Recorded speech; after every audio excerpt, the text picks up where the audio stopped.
Welcome back to the show where we run you through all the Dolphins news you need to know about. This first news story, obviously we get the win for the second week in a row. We're staying consistent so far, and we're looking real good, too. Looking real good over the first 2 weeks. Some stupid things in both games that I would rather not have happen, obviously. Some super frustrating things that happened in both games, but we're going to get into that here in just a second. So let's start with the defense. They played very well overall, especially in the running game. So let's start with Sam Darnold. Let's start with the secondary. Sam Darnold went 25 for 41, the rookie quarterback passing 41 times in his second NFL game, which is crazy. For 334 yards, 1 touchdown, and 2 interceptions. Those are his final stats of the day. In terms of our secondary, our DBs, Minkah Fitzpatrick had 2 tackles, 1 assist. I don't think he had any pass I think he had a pass deflection. Let's see here. We just did Minkah. Rashad Jones, 2 tackles. I don't think he had a pass deflection. Obviously TJ McDonald, 1 tackle, 1 interception, sick interception. It was a nice bait. Nice to see us actually get a pick into zone coverage, which was nice because usually obviously it's a big play. And then obviously X finishing out the day with 1 interception as well. In terms of the Jets receivers, they did actually. I mean, we're gonna break it down here in a second. They had Quincy Enunwa, who is their number 1, who's their best receiver, finished with 7 grabs for 92 yards. He averaged 13 yards a catch. A lot of that was run after the catch. Terrell Pryor finished with 4 catches, 84. He averaged 21 yards a catch. Bilal Powell, 5 receptions for 74 yards. That's their running back, by the way. For 14.8 yards a catch, almost 15 yards a catch. Chris Herndon, who would have actually finished with a whole lot more if he had hands, had 2 receptions for 30 yards for 15 a catch. Robbie Anderson, who was the guy that I was keeping my eye on the entire time, had 3 catches for 27 yards. He averaged 9 a grab. Robbie Anderson is their big play guy. I mean, he is the guy who usually breaks the game open for them. And it was nice to see us. There was one play where I was like, uh-oh. I saw Rashad, running as fast as he could. Otherwise, that would have been a touchdown to Robbie Anderson. But I don't think either Sam didn't see it. I don't know what happened on that play, but thank God they didn't see that. But yeah, overall a great day for the secondary. Xavier Howard came up with a huge interception. Usually on that play where you see that kind of like a deep, it was a deep slant kind of a poster out there in the back of the end zone. That's a very hard play to stop, especially the kind of body type he was guarding, which is Terrell Pryor, a very long, physically gifted player who's fast and just a big dude. So it's very hard to guard that, especially when they across your body like that. Usually that's a touchdown 9 times out of 10. And if definitely is not an interception at all. I would love to know the percentages on that, because if they cross your body like that, that's either going to be dropped, deflected, or it's a touchdown. It definitely won't be an interception. So really, really sick play by Xavier Howard. Obviously coming off that huge, one of the dumbest plays that we've had in recent memory. Obviously, we were kind of stuck in a rock. We're going to get into that, the Tannehill fumble. We were stuck into a rock in a hard place in that one, but great interception by him. That changed the momentum of the game. And then obviously, TJ McDonald had that early interception, which really just busted out the 21-0 run. Or, excuse me, the 20-0 run. Everybody was missing kicks on Sunday. I mean, everybody was missing kicks. Literally. But, yeah, I thought the Minkah Fitzpatrick, in my opinion, I know Xavier had the sick interception. Bobby McCain, I don't even think was targeted.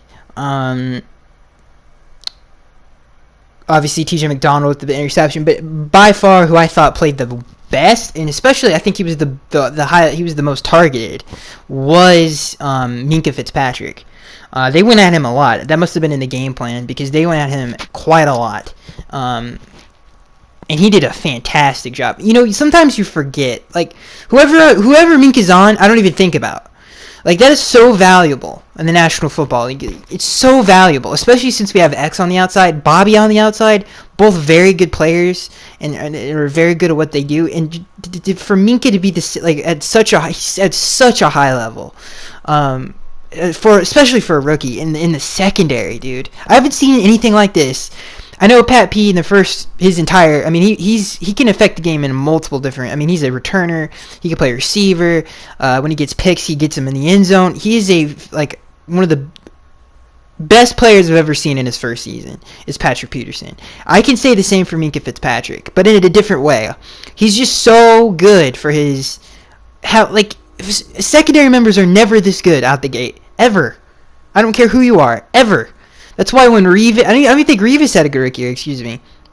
But that's why when Pat P came out like he did, I mean that was a big deal. Like Deion Sanders, like those are big. I don't even think Deion actually had that great of a rookie year. I could be wrong about that, but that's a big deal when a rookie defensive back has that good of a rookie season. Marshawn Lattimore is the other one who just had a really good. He won Defensive Rookie of the Year, if I'm not mistaken. I mean, that is so hard to do. Minkah Fitzpatrick, in my opinion, I'm trying to think of all the names, all the rookies out there, but he is by far the best defensive rookie that I've seen play.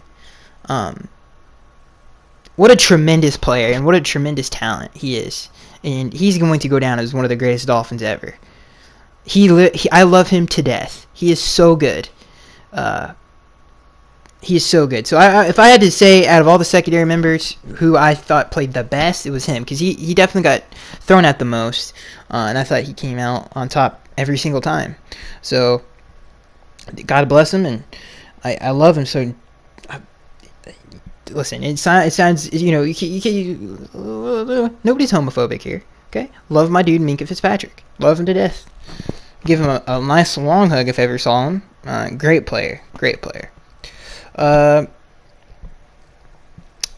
yeah, I mean TJ played well. Just to finish off, Rashad played well. We play a lot of single high safety to begin with, so it's very hard on a safety to do that constantly on a consistent basis to be successful, and we did that very well with Rashad. We didn't rotate a lot. You cannot see. Last year we did that a lot, where we rotated single high safety, which in my opinion is the dumbest thing you could possibly do, because if anytime you see single high, it's either a cover 3 because you got an extra guy in the box to defend the run, or it's zero man. And either way, there's not a whole lot of help back there. So when you're running down, not only do you have to get down there fast and make sure everybody's everything's okay, especially the seams, man. Like it's ridiculous. So we didn't do that a lot on Sunday, and I hope we don't do that ever again. Stop. I hope we never do that again. It's just not a good idea, in my opinion. Rotating pre-snap is so stupid. I mean, I guess you can force some interceptions that way, but it's just so hard to do that. And that's why we saw a lot of busted coverages last year. A lot of that had a lot to do with that play. But yeah, the secondary played very well. I mean, the numbers, when you look at Quincy Enunwa, he had 92 yards. Terrell Pryor, that's okay, legitimate. Those are all busted coverage plays. Pretty sure all of his plays were all zone. One of them was on Kiko on a 3rd and very long, which was unacceptable to give up. And Kiko just didn't fall under it. Neither did Rashad. That was zone coverage. The other one was the deep end route to Terrell Pryor, which got him the majority of yards. All of that was on the zone. And then Quincy Enunwa, a lot of run after the catch for him. He's super hard to tackle. Hats off to him. Bilal Powell, Raekwon McMillan cheated way too far inside. I think he thought he was running a flat route, and then he cut it way across his body. And obviously that was the touchdown there. The only touchdown when the defense gave up. So all in all, we did pretty dang good. And the Chris Herndon drops and the plays that he made were all Sam Darnold. All of those were broken plays. So I mean, it's very hard to cover that as a defense. And for the most part, our rush lanes were perfect. Let's get to let's transition into that defensive line. The Isaiah Crowell finished with 12 carries for 35 yards. He averaged 2.9 yards a touch, ladies and gentlemen. A touch. Bilal Powell had 5 carries for 6 yards. Dude, I don't even know. Bilal Powell always kills us. To hold him to 6 yards rushing is ridiculous. And obviously had a good day in the passing game.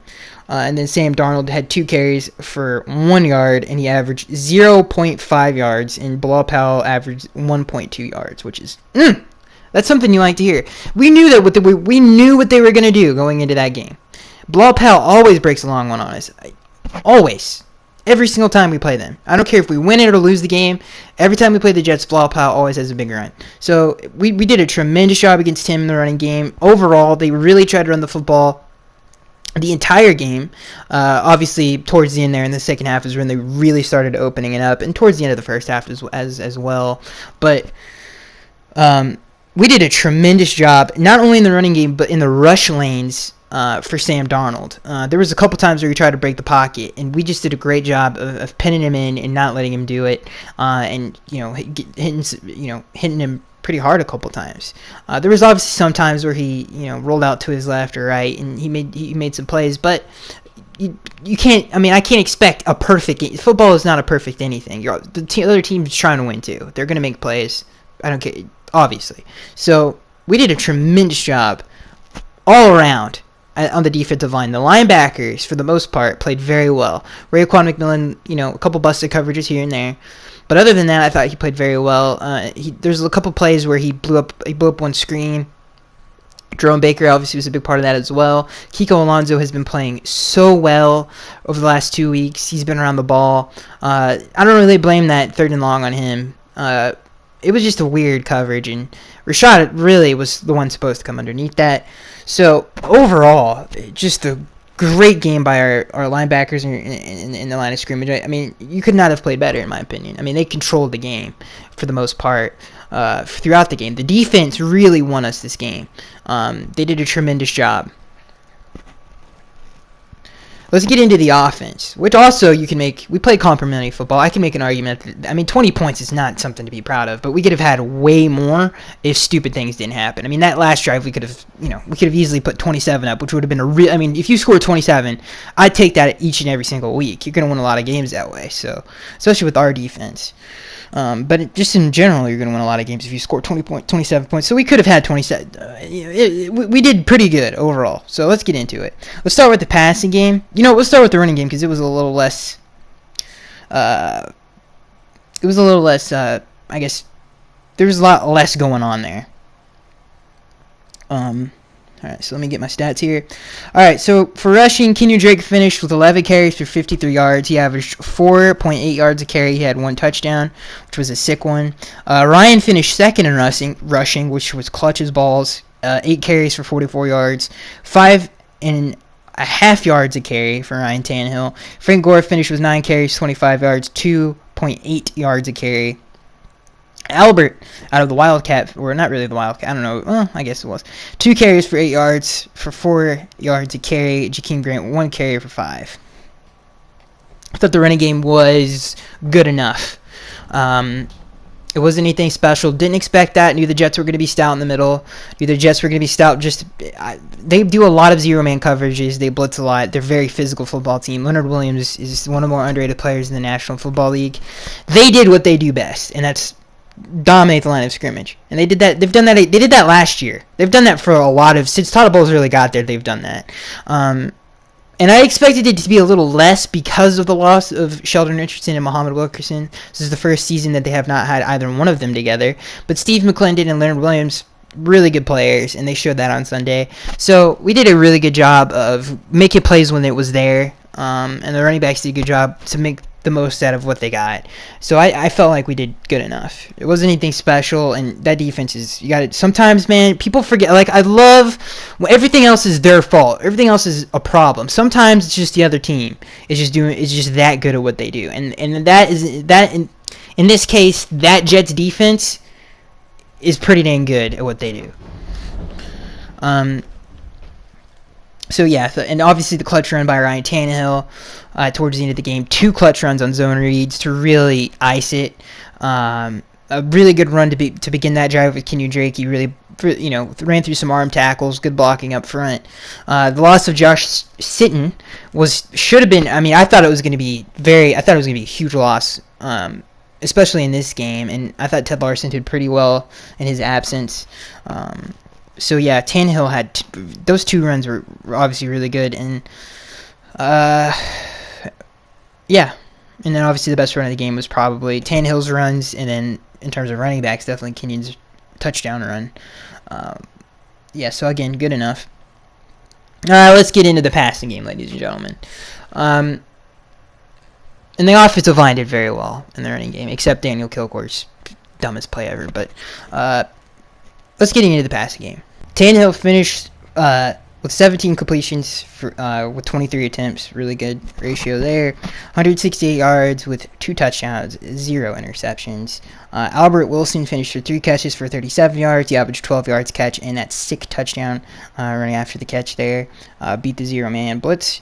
Danny Amendola, 4 catches for 32 yards, 8 yards a catch. Jakeem Grant, who had a very nice day, he had 2 receptions for 27 yards and 13 yards a catch. Frank Gore, 1 reception for 20 yards, the biggest catch of the game, and that first down that really ended it.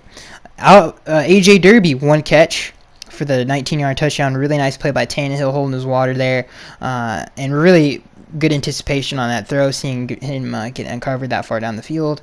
Kenyon Drake, 4 receptions for 17 yards and 4 yards a catch, and Kenny Stills, 2 catches for 17 yards and 8 yards a catch. So let's get into Tannehill's performance, but before we do that, I want to say this. The Jets' defense, unless you beat them one-on-one, and especially if you don't beat them downfield, you're going to get that kind of a stat line. They do a lot of zero-man blitzes, and if you don't beat it, if you can't beat it deep downfield, and if you can't beat your man across from you, then your quarterback is going to get hit a lot. So I think I know that's why we took that many sacks. I mean, sometimes it just wasn't there. Most of the time, I mean, there was a lot of holding calls on them, deservedly so. None of them were bad calls. I mean, there was at one point Buster Skrine literally slammed Danny Amendola to the ground. And all of those plays, let's say they don't hold on that, those would have been big plays. All of the plays that they held on were good or outs by our players. And the big plays that we beat them on, Albert Wilson obviously able to beat his man, and basically it's green grass from there. Because if that defense really is not great against. I don't want to say the quick passing game, but if you have a lot of good run after the catch receivers and you can get a lot of speed on the outside, you're gonna have a good day against that kind of aggressive defense, as long as you don't turn the ball over. And I thought, Adam Gase called a really good game, but we at certain times were not able to beat them one-on-one, especially earlier on, the first drive, and then into the second half really kind of wasn't really, because if we didn't make dumb mistakes, who knows what we would have done, to be honest with you. So I can't really say that. They didn't kill us the entire second half, but they did their job, and we missed one touchdown, I would have went crazy. That leads us into Ryan Tannehill's performance. He had a very good game. I felt like he played very well. I was about to say he didn't turn the ball over, but that fumble, obviously he did one time turn the ball over. But for the most part, I thought he played very well. That Jets defense is good, and I thought he played very well. When it was there, he took advantage of it, except one time, which would have been the game ender. And he's been money on that for years now. He's and statistically still one of the better deep ball throwers in the National Football League, and he usually hits that play, but he barely missed it and he's not used to throwing to Albert Wilson downfield. If that was Kenny Stills, obviously there's no doubt that would have been a touchdown, but he overthrew him by like a foot, which sucks. And then obviously the fumble, I felt like coming out of a bootleg like that, and the guy's right in your face. Unless you're Cameron Newton, okay, and you're built like you're built like God himself, really. I mean, I don't know how Cam was born that way. He's a legitimate real life superhero. Unless you're Cameron Newton, okay, and you're coming out of a bootleg, and you got Jordan Jenkins, who's a really good pass rusher, right in your face, right? You better, if you're lucky enough, have the ball in your stomach. Okay, because if you have it in a throwing position, either you're Cameron Newton and you're at the paws of a grizzly bear. Other than that, you're pretty much going to fumble on that play. And at that point, it's like, is it going to be a touchdown or not? So I really don't blame that on Tannehill as much. I mean, again, it's so hard. Like, that's such a hard play. Because when you look at it, you're like, God damn, as a fan, you just hate everything at that point. Everything, anybody walks into the room, you hate them, you hate everybody, because we've been playing so well up into that point. That fumble was huge. That was a huge moment. They just scored a touchdown on offense. Then we turned the ball over in scoring position, I think on the 20-yard line. dude, your cat could have walked in, you could have decapitated it right there. Doesn't matter what it is, it's over. You just hate life at that point. So I get why fans would just, Ryan would not look like not looking so good right there. You're gonna hate a lot of things at that point in time. But if you look at it from realistically, if you look at it and you take the emotions out of it, that's a really tough play. And I'm not trying to apologize for Tannehill here. I'm being serious. That's seriously a tough play not to fumble on. I don't care who you are, unless you're Cameron Newton and you're born like Superman. So yeah, it's a tough play, and trust me, dude. That's not the play that ticks me off the most. It was the missed touchdown, because if we hit that there, that's game over. This is a divisional game, okay? This is a huge game, obviously, on the road, by the way, and we have the game in hand. We should have been up 21-0. A divisional game on the road against a good Jets defense, okay? And we could have thrown it away, and we had obviously. We still let him in the game. Missing that touchdown was huge, and obviously the fumble. So I was madder than anybody at that point. Seriously, I hated everything. Like I just said, hated everything. Dude, people hate. If you're a diehard fan, do not, and especially people if you have other people in the house and stuff of that nature, do not talk to that person, especially after a bad play. Anything you say that comes out of your mouth, I don't care if you say, "Hey man, you just won $1 million." That guy is gonna turn around and slice your head off. Just leave those people alone, okay?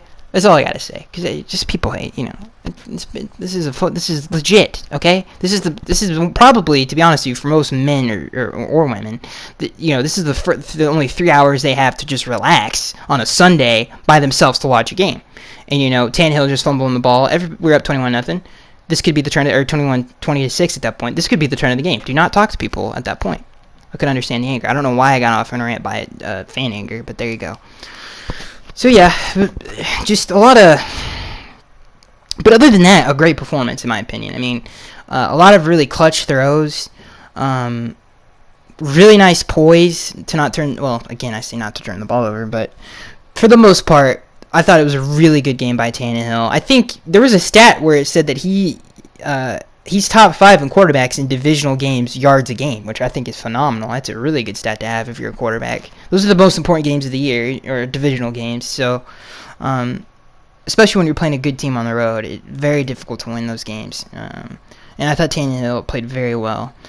Very well. And again, if you don't think he's our franchise quarterback at this point, I don't know what the heck you're smoking, for God's sakes, because, yeah, I mean, he's played very well. Dude, he wasted 6 minutes.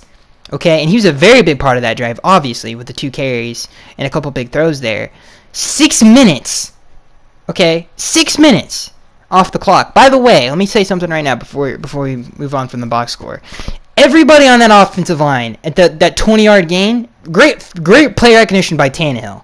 Because that was a tough throw to make with everybody in your face like that. The entire Jets defensive front 7 in your face. Okay, finding Frank Gore with a beautiful catch by Frank. The fingertips of a fairy in the burst of Speed Racer. Okay, Frank Gore, God bless you. Okay, at 49 years old, you're still out here making plays. So yeah, everybody on the offensive line gets $1 million. Okay, everybody. That was a tremendous blocking by our offensive line on that play. They sent the house on that, okay? They sent the house. And I love Adam Gase after the game. They're like, so what happened on that play? And they're like, dude, we went for the win. And I wanted to come out of teleport into the room and just give him a high five after he said that. That's how you coach football games, man. That's how you do it. On 3rd and 19, we're not throwing a screen. You kidding me? We're not basically punting you the ball on 3rd down. We're going for the win. And that was exactly what he did. And I love him. Love him to death. In a divisional game on the road with the Jets crowd going crazy, 3rd and 19, backed up, don't want to give the ball back, 1-possession game. What are we going to do? Adam Gase is like, we're going for the win. As he whispers into Dow Loggan's ear. God, love him so much, dude. God, I love him so much. Alright, so let's move on to the news stories, ladies and gentlemen.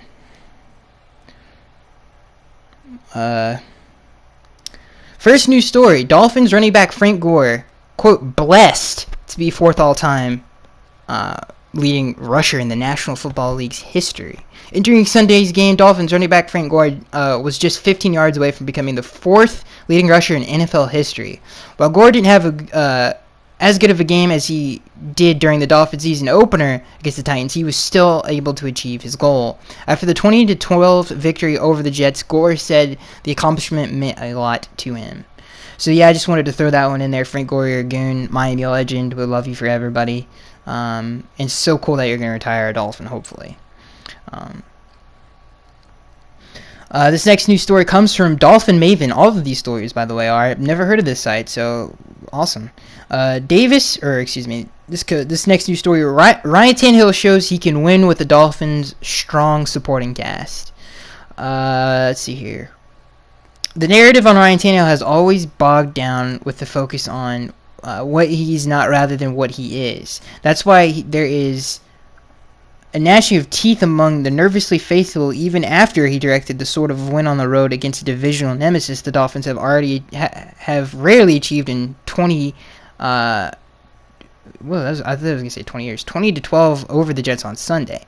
The Dolphins are 2-0 for the first time since 2013. They are 9-1 in Tannehill's past 10 starts. Listen to that stats, everybody. 9-1 since in Tannehill's last 10 starts.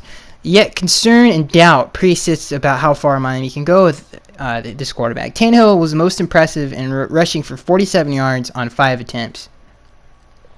Still, many wonder, can he be counted on to make winning throws? Tannehill had Albert Wilson streaking pass coverage with a chance to deliver a backbreaker to the Jets.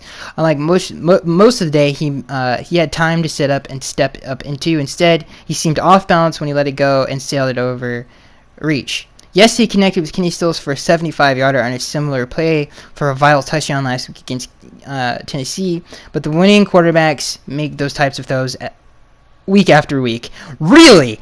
Oh, don't even get me started on that. Even after Tannehill's stats Sunday point to an efficient performance, 17 for 23 for 168 yards and 2 touchdowns, no interceptions in a superior passer rating of 123.1.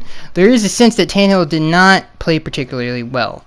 Every time he appears to be separating from his past, he does something that has detractors smacking the forehead, such as getting surprised on a naked bootleg by unblocked linebacker Jordan Jenkins and getting so flustered he coughed up the ball on his own 12-yard line. Really wouldn't have described it that way. Okay, we're going to end this. This is a long article. There's a couple things here. First of all, people have first of all, he played very well. I don't know. Again, a divisional game on the road against a very good defense, one of the best in the National Football League. Especially that scheme is so aggressive, very hard to score on. It's a very good team and a very good defense. Excuse me. Especially on the road with that crowd as hyped up as they were, coming off of a 48 whatever win against the Lions. That was a tough game to win. And people forget the man doesn't make clutch throws, or that's not really what he said, but you know, basically implying that he make the clutch throws. Can he make the clutch throws to win? Yes, obviously he did it in 2016 multiple times. He did it against the Bills, the Chargers, the 49ers, all of the wins that we had on that 6-game winning streak, the Steelers, every single one of those games, he made big-time NFL throws, franchise quarterback throws, okay? People need to wake up. People need to wake up. That is a ridiculous criticism, dude. He was in the top 7 or 5 and throws 20-plus yards down the football field. That is, I mean, what else do you want him to do? Dude, I swear to God, I don't know why we criticize Tannehill like this. I really, really don't. How about be happy that he just won a game on the road for you guys against the Jets? How's that? How about be happy for one? The man played well, dude. He played very well. He played very good. He missed one throw. Everybody does. Dak Prescott on Sunday Night Football missed a wide open touchdown, and nobody complains about Dak Prescott. Nobody in Cowboys fandom complains about Dak Prescott. Nobody in the media complains about Dak Prescott when he misses a wide open touchdown on Sunday Night Football. I can think of any Big Ben. I've seen Big Ben miss so many touchdowns. Aaron Rodgers, I've seen him miss touchdowns. It happens. Get over it. It sucks when it happens. Nobody likes it. Everybody hates it. But that doesn't mean Tannehill is a lesser player for it. It does. That kind of stuff makes me so upset Okay, again, this is the same guy who threw a 75-yard bomb against a Pro Bowl quarterback who had very good coverage to Kenny Stills in the fourth quarter, right? This is the same guy who's 9-1 in his last 10 starts for this franchise. He is a franchise quarterback, and people need to stop saying he isn't. It's ridiculous at this point. Okay, he is the third best quarterback in Miami Dolphins history, and it's not even close. And if anybody wants to argue that, you're crazy. You're crazy. He's coming for Bob Greasy. Bob Greasy, obviously, he has 2 Super Bowl rings, 3 Super Bowl appearances. Now, depending on, you want to look at Bob Greasy as an individual, or if you carry those accolades with him, then he's better than any quarterback in Dolphins history at that point, if that's your criteria for judging the all-time greatest Dolphins quarterback. Of course, it's not, because Dan Marino is obviously that, and probably nobody will ever beat him out. I'm just saying, people make mistakes. Even the best make mistakes. I don't care who you are. They've all had their moments. Anybody in the National Football League, I don't care who you are, you've made mistakes. Guess what? It happens. We can't all out hate someone because of that. Okay?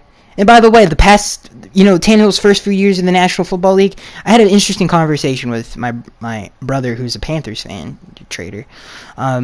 He said, we're talking about Cam Newton's first 5 years, which is an historic first 5 years, and he broke Dan Marino's record for most touchdowns in their first 5 years of a career. And I was like, yeah, he had Greg Olsen, borderline Hall of Famer, first tight end in NFL history to have back-to-back 1,000-yard season. Steve Smith, who is a Hall of Famer, he was throwing to that. He had a pretty good offensive line as well, with Jordan Gross and those boys, Ryan Khalil, right?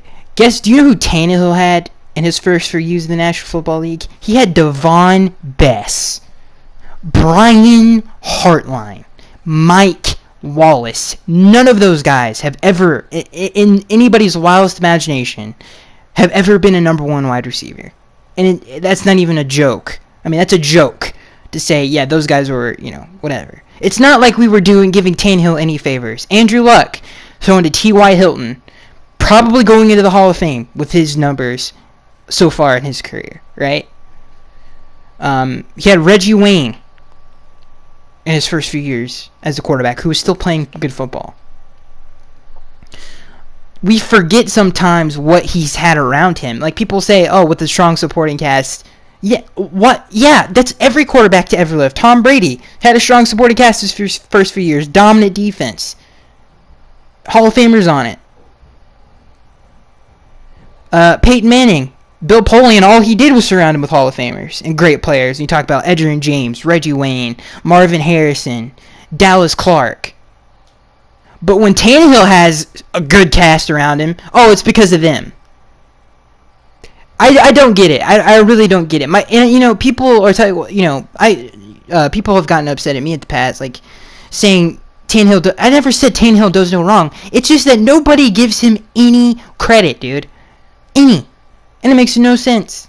It makes 0 sense.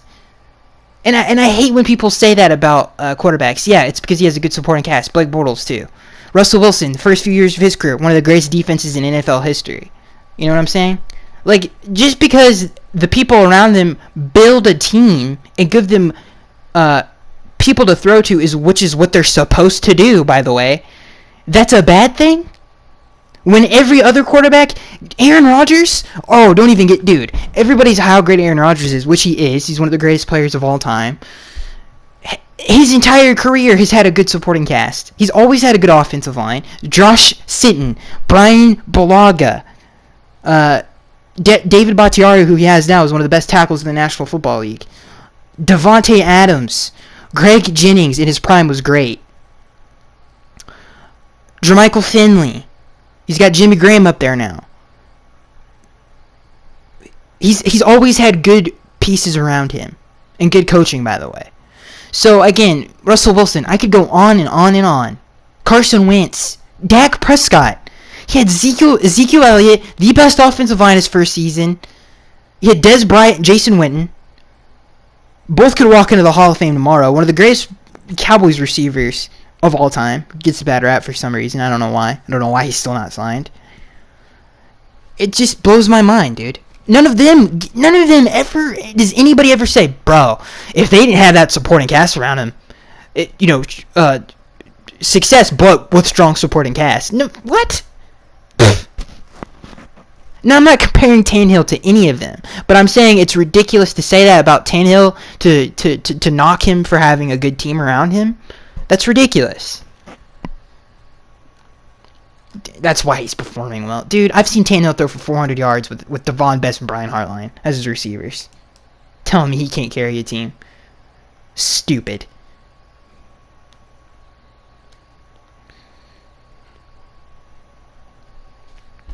This next news story comes from Dolphins Maven again. Dolphins newcomers figure prominently in 2-0 start. There's a simple reason the Dolphins have been lost in the wilderness for nearly 2 decades, a literal of dumb designs on draft picks for free agents and signings and trades. No need to revisit all the flops and misguided decisions markers who muddled up the start of the millennium, rather to recognize that 2-0 start is largely reflected on the front office getting it right for a change in the offseason and recent drafts. Recent acquisitions were all over Sunday's 20-12 win. Excuse me. Don't mean to burp in the mic, that's disgusting. Win against the Jets. I usually cut that out, but I'm not cutting that out now. The signing of receiver Albert Wilson has more than made up for the departure of Jarvis Landry. Wilson, the Port St. Louis product, confirmed that on his first touchdown as a Dolphin, grabbing Ryan Tannehill's pass on a quick crossover the middle and using his speed to take it 29 yards to put Miami up 14-0. Wilson is averaging 11 yards a catch, and he's being utilized in the running game as well. Danny Amendola, yeah, it goes on and on. Yeah, yes, our front office is doing a very good job. I just wanted to point that out. Not only from a talent perspective, Devontae has not even come back yet, so hopefully when he comes back, he makes a big impact. But I mean, Tannehill's just got all, like Adam Gase said after the game. I want to point this out, by the way, too. The hypocritical stuff in the double standard in the national. If say we don't win another game for the rest of the season, that article is irrelevant. We've only played 2 games, and I think everybody. I'm not saying everybody enjoy it seriously, because we never as Dolphins fans, we rarely get this kind of enjoyment. Enjoy this. It's important to enjoy the victories when you have them, but you also have to put stuff in perspective. 16 games is a long time. The National Football League season, long time. Tannehill in 2013, when he was carrying a very bad football team and a terrible offense, by the way, to a 3-0 start, finished 8-8, didn't make the playoffs. Could have made the playoffs if we won the last game, didn't do it. Okay, so have to put things in perspective. Okay, it's a long season. This team is very good football team. And the difference between those teams and this team is actually, when you watch them play, we haven't even played our best football. Okay, we've been hitting ourselves in the face the last 2 weeks and still won the games. So that's a good sign for a football team. Not playing your best football, but still winning games. And I feel like hopefully that comes soon and we don't make any dumb mistakes going forward, because the offense is playing good despite some of the things that, some of the dumb mistakes, which can easily be cleaned up. But guess what? The defense is also playing very well. They're both playing good football right now. Okay, and that hasn't happened since 2016. Not even really because the defense wasn't playing well. I can't even really tell you guys the last time that's happened. So that's a good thing. This is a quick news story. I thought this was hilarious. But I'm just saying, I'm just saying it's a long, and I hate to be that guy, but Adam said in his press conference, you got to take it one game at a time, and I love that our coach is that way and he understands that, because most coaches don't say that. Most coaches are stupid, and every time they get a win, they're all high in the clouds and smoking, crack and thinking everything's all good in the world. It's good that Adam Gase knows football like that, where he understands that is a very big part of playing this game, is you do have to take it 1 week at a time. This next news story, Minka Fitzpatrick applies, is a funny one, applies for Fitz Magic patent. That's hilarious. Now, I don't know if he gets this, if like every Fitz Magic t-shirt that's sold, that he gets royalty or whatever, he gets residuals from that, or however that works, but I thought that was hilarious. My dude Minka's making bank out here, making smart business moves. Not only that, but he's a baller on the football field. So I thought that was pretty funny. Alright. So yeah, I kind of went on my rant about Tannehill. I was going to save that until after the news was done, but it kind of hit me, and I kind of, gotta get it out. And again, I'm not saying Tannehill never makes mistakes. Every quarterback makes mistakes, and even Tannehill makes mistakes. Or even what I meant by that was, I don't know what I meant by that, but my point is yes, Tannehill is not perfect by any means, by any stretch of the imagination. He makes mistakes, and I was upset when he threw the intercept. Like, he made two worse mistakes last game, but I guess people forgot about it because of the clutch performance in the fourth quarter, and he had another one. He wasted 6 minutes off the clock to win a divisional road game. Good lord, I don't know what else this man's got to do, dude. But yeah, it wasn't a perfect game as a team, but we got it done. And to Tannehill, dude, please, for the love of God, everybody give my dude praise and love, because he deserves it. And as far as I'm concerned, so far, comeback player of the year. So far. He's played very well. And, Rich Gannon, who's criticized my dude a lot, was all up on my guy's balls, telling him this team is clearly better with this quarterback on it. So, anyway, that's a sign of a good quarterback, in my opinion. If you lose him, you're worse, and if you have him, you're way better.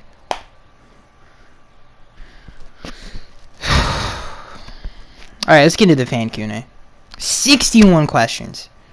There's no way we're getting 61 questions in. I apologize to everybody, but we have 40 minutes. Usually we do about an hour. So we got to get these in, boys. Corporate Gamer Incorporated says, why are the Dolphins so underlooked as a team? I have zero clue. I don't care. As long as we're winning football games. Could care less. And I know that sounds, I know some people care about this. I just don't. I could care less. When we're winning, losing, doesn't matter. Do we deserve it? Yeah, dude. But like I said, I told you guys this before the season started.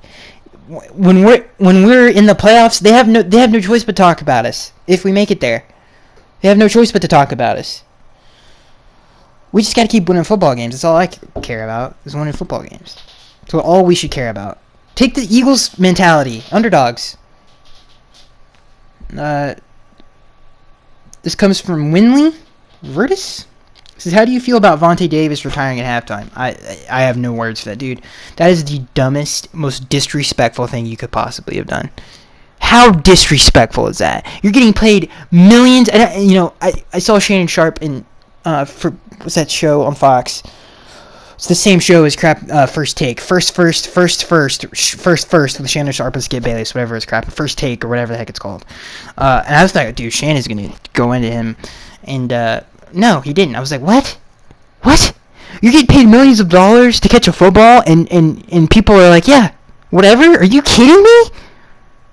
And you retire at halftime? If I'm the Bills, I'm getting every single dollar that I paid him already. Are you kidding me? That is ridiculous. I don't care if your head isn't in it. If you're physically unable to do it anymore, okay, but then wait till after the game. Or just say, Coach, I can't put a t-shirt on and wait. That's so stupid, dude. That is so stupid on so many levels. It is ridiculous. Not many people in the planet right now, and especially with such a job like that where you're living your dream and you're playing a game and getting paid millions of dollars to do it. Not many people can go like, yeah, I'm just taking, it's just so stupid. I don't know. It just takes me off. Ron said, this next one comes from Ron. He says, why haven't the Dolphins brought in guards for depth just like Alex Boone, Jahari Evans, Richie Incognito are all out there? Would it be smart to bring all three in for at least a workout to be prepared if we get another injury on the O-line, especially on the interior? I agree with you that we should look at them, but I have issues. Jahari Evans, I don't know. He's old. I haven't watched him play in a while. Alex Boone hasn't looked great. Richie Incognito could be a locker room issue. And that's not something that we have this culture going. It's a band of brothers. Everybody loves each other. I think it would be kind of weird if we did that. Isaac Asiata, by the way, I didn't think he had a terrible preseason. So if something happened, he could step in. But I do get what you're saying, Ron. But I can understand why the Dolphins aren't doing that as well. Bad Bandit. This question comes from Bad Bandit. And your injury said, should we or should we not I could see it both ways, is basically what I'm saying. Bad Bandit says, what's the deal with the stupid turnovers? Tannehill just dropped the ball in a come-on-man moment, and Kilgore with the I forgot about the failed snap. Do you think we should be worried about this trend? No, it's stupid stuff like, it is what it is. This is the second week in the National. This is what happens. Nobody's in midseason form yet. This is what happens. Stupid stuff like this. It is what it is, and we should be lucky that that's the stuff that we have to worry about, because that's stuff that's easily fixed. You just don't do that anymore, which is easy to do. So, I'm glad that this is the issues that we're facing right now. This question comes from Ron. He says, I know it's too far ahead, but do you think the Jaguars laid the game plan to beating the Patriots for us in Week 4, or we don't have the personnel to do the same to take away Gronk? Offensively, what the Jaguars did is literally spammed shallow crossing routes the entire game. If you watch that game, it was like watching a Madden. Just spamming it, man. Just getting in there and spamming it. The Patriots, I really wonder this, and I wondered this the other day. It was just a thought that popped into my head. This happens to every great coach. The era is what kills them. The era is what kills them. And that's what's been so great about Bill Belichick, is in whatever era he's in, he's always adapted. But is the man-to-man defense that they play, is it because of the personnel that they have? Or is it that's just not how... I guess it is because of the personnel they have. Because we've seen the Broncos do it at a high level. We've done it we did it at a pretty good level these past 2 games. So, yeah, I don't know. It's just weird to see his defense be that bad. Defensively, it's going to be a lot harder to do that with the Jaguars did with Josh Gordon on their team. I don't think we can do the same thing defensively that they did. I think some of the same principles, rushing 4, getting pressure with 4, dropping everybody else back. That's the key to killing the Patriots, is rushing with 4. If you do zone blitzes, you're pretty much dead at that point. You have to beat them man on man. And I think that's what the Jaguars did. That's what we did last year in 2017 to beat them on Monday Night Football. And I think that's something that that's something that the Giants did early on to win those Super Bowls. That's something that the Broncos did to go to the Super Bowl. That's something that we've done in the past few years to beat them. I think it's pretty well known that you just have to play clean, sound, good football, rush 4, and hopefully your DBs can cover. And I think that's something that everybody pretty much knows, but everybody just can't do that at a high level, on a consistent level. And Josh Gordon is going to be even tougher to defend that team. But offensively, I thought what we saw for what the Jaguars did is something that we really need to take into account. The Jets do the same kind of things, but they send a lot of pressure. The Patriots do on occasion, but they don't do it as much. So that's something that we have to, we have a good variety of receivers this season, so it's going to be interesting to see how we do against the man-to-man defense like the Patriots. Julian says, why are the Dolphins not able to finish a game strong? We finished very strong against the Jets, about as strong as you could possibly finish it, with 6 minutes left on the road in a divisional game, wasting all of that. That's pretty dang strong. So I'm gonna have to disagree with you there. The Titans game, I feel like we finished strong as well. But I think I know what you're saying. I definitely know what you're saying. The second half was not. You're talking about playing a full 60 minutes of football, and that's something that we just didn't do on Sunday. We didn't keep the heat up, and it was a lot of dumb stuff was the cause of it. The fumble, the other fumble, the bad snap. So again, that's easily stuff we can clean up. But I know what you're saying. But I disagree with you. I think we did finish strong. Hell yeah, brother. Go Fences up. What do you think of our linebacker play so far? Pretty dang good, other than Raekwon McMillan. Those are some tough plays, man, for a linebacker to defend. So I'm not going to get on my guy too far. And plus, he cheated way too far inside. Or outside, technically, because I think he thought it was a flyer out. Brandon says, should we be worried about Carr's scrambling abilities?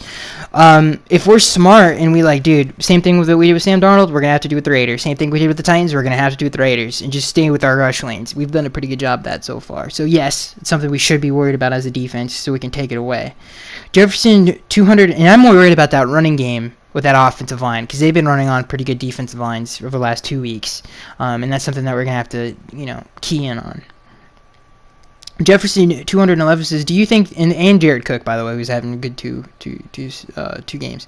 Jefferson 211 says, "Do you think the Dolphins will sign a left guard? Probably not." Brandon says, "Our defense controlled the run game very well. How do you think we can control the line of scrimmage?" He says, "How long do you think we can control the line of scrimmage like that? We just got to stay consistent, man."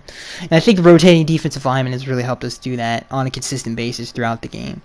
Emmanuel says, "Do you think the defense is legit, or have we played against two below average offenses? A rookie quarterback this weekend, Blaine Gabbert. We didn't. I mean, when Marcus was in there, we picked him off 2 times." He played the majority of that game. That offense is very good. I mean, you saw what they did against the Titans. It's a very talented team.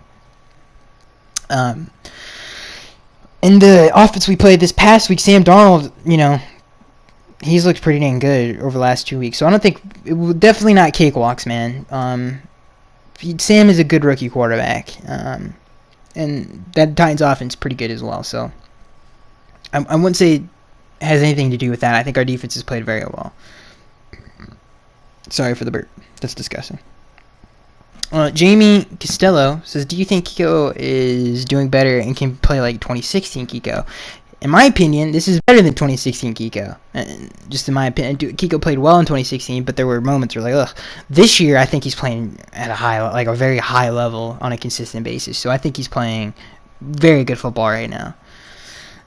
Jared Puckett, he says, "What do you think the main cause of Tannehill getting sacked was? Was it the line missing blocking assignments, or was it Tannehill having too much intent relationship with the ball, or both?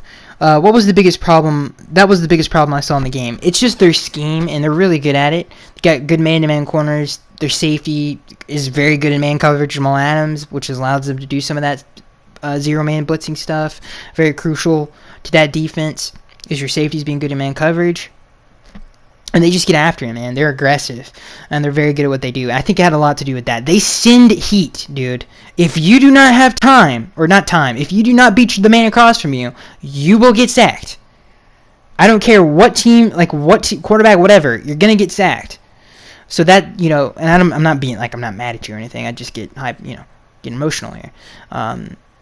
So yeah, that's just their scheme, and they execute at a very high level. Brandon says, "Our defense has done a great job creating turnovers. Do you think Burke is teaching turnover tactics?" Dude, I think our defense is just good, and God bless Matt Burke, dude. I love him so much, and preseason, it was hating on him really hard. Had a lot to do with the year before. We just gotta stay consistent, and consistently do this week in and week out. But the talent level is there, and I think he's doing a very good job so far coaching those guys. Francisco Santana says, "Psyched, but I don't."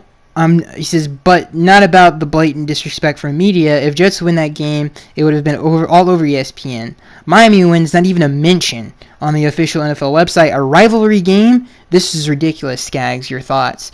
Yeah, I do agree with you that if the Jets would have won that game, it would have been all over sports talk radio because of Sam Darnold. He's just a popular guy, and a lot of people like, hearing about him. But, yeah, it's, again, dude, whatever. Who cares? I just care about winning the game. That's, it is what it is. Will Virgo says, I know us signing Josh Gordon is extremely improbable. What do you think? Who do you think will sign him? The Patriots got him. They traded for him for a 5th-round pick. We didn't need Josh Gordon. We have our own Josh Gordon, hopefully, in Devontae Parker. Very similar body type and very similar attributes as well. Both of them just cannot stay on the field or consistent. So Devontae Parker hopefully can be that for us.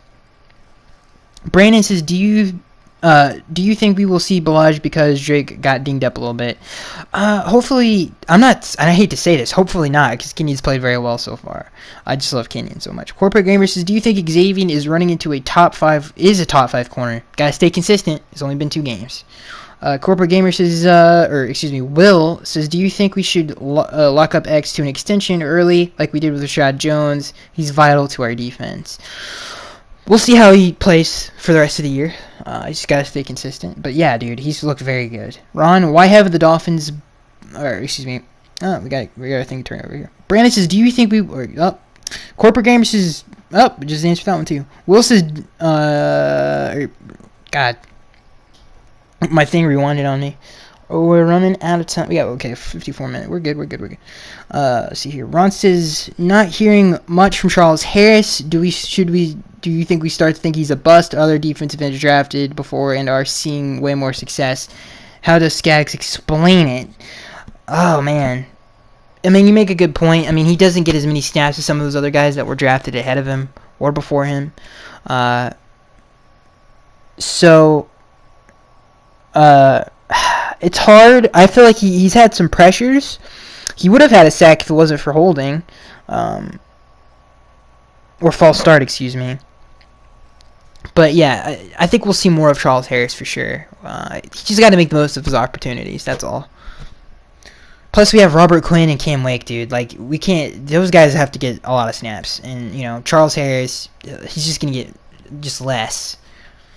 Hell yeah, brother. Go Fences. Should we keep making Tannehill run the ball? It's very weird how you put that. It's like he's like we're whipping him and like beating him and he better run the ball. Yeah, I think that should be a part. The bootlegs, the naked bootlegs, the zone reads, all of that. Yeah, it's always nice to have that threat in your arsenal. Dude, I'm telling you right now, having a mobile quarterback is a lot harder to defend who can throw the ball than just a standard, unless you're Tom Brady or Peyton Manning. That's really going extinct in the National Football League. There's not a lot of great pocket passers, strictly pocket passers in the league anymore. Big Ben, he's old, and he's in his younger days, he was a mobile guy. He still kind of is. He's really hard to take down in the pocket. Drew Brees, I guess, is the only other one, but it's starting to go extinct, man. I don't hear a lot of people talking about that either. Ron says, let's see here. Seeing what you've seen for this season, do you think the need of the team for first-round pick this upcoming draft is cornerback, Greedy Williams, defensive end Nick Bosa, defensive tackle Ed Oliver? Maybe not these exact guys, but their positions. I can't even talk about that right now. But Ron, you really are obsessed with these dang college prospects, my dude. But yeah, it's too early. Hell yeah, brother. Go Finn says, when Parker is back, do you think we should still see a lot of Grant and Wilson? And would we less of Parker and Amendola? I don't think you're going to see less of anybody, but hopefully when Devontae comes back and when he gets the opportunities, he makes the most of them, because he can be, when I say this, he can be a special player, and I mean it. He really can. This next question comes from Josh. He says the run defense looked a hell of a lot better, but how much of it do you think is attributed to having the lead for most of the 2 games we played so far? That's complimentary football right there, boys. That's us complimenting each other, and that's something that we're going to need to keep up.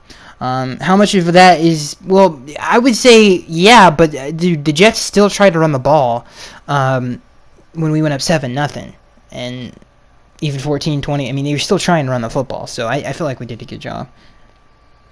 Really until the end of the half and into the second half. But I see what you're saying, because let's say the game was, a close game for the entire game. Would it still be at that high of a level?